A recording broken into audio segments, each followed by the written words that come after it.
breaking news today. Please subscribe and then check notification box to get all breaking news alerts. Trump breaking 64-year record for not visiting liberal state. It's no surprise that California is no friend lately to conservatives or the Republican Party, at least not in presidential politics. So, it's also probably not a surprise that President Donald Trump is on his way to breaking a 64-year-old record for not stepping foot in the formerly Golden State his first year in office. Granted, it won't be a full year until January 20th, but it doesn't look like he'll be stopping there anytime soon. The last chief executive to avoid visiting California for this long while in office was President Dwight D. Eisenhower. He waited until his 13th month, according to the Los Angeles Times. Dan Schnur, a professor of political communications at USC's Annenberg School of Communications, told the Times, "It's hard to imagine an environment less alluring to him right now than deep blue California."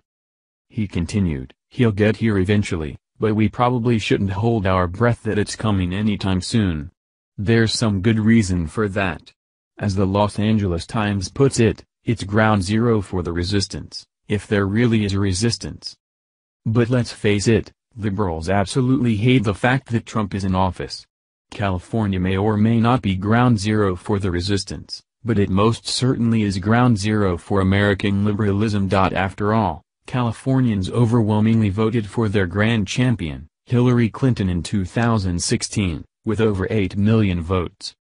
Trump only got about half of that. Not only that, as the Times points out, it's California that has been leading the way in opposing Trump's environmental and immigration policies. So, what about the over 4 million who voted for him in California for the last election? Chairman of the California Republican Party Jim Brault says he wouldn't worry too much about it.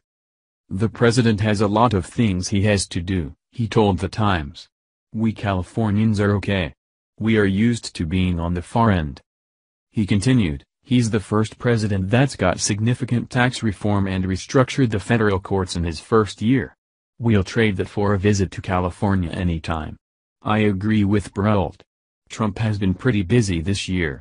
In fact, we put together a list of 160 things he's done to make America great again, in just his first year in office. So, it's probably okay if he doesn't visit California just yet. There are more welcoming places for him to visit anyways. Please like and share this story on Facebook and Twitter and let us know what you think about Trump not visiting California yet.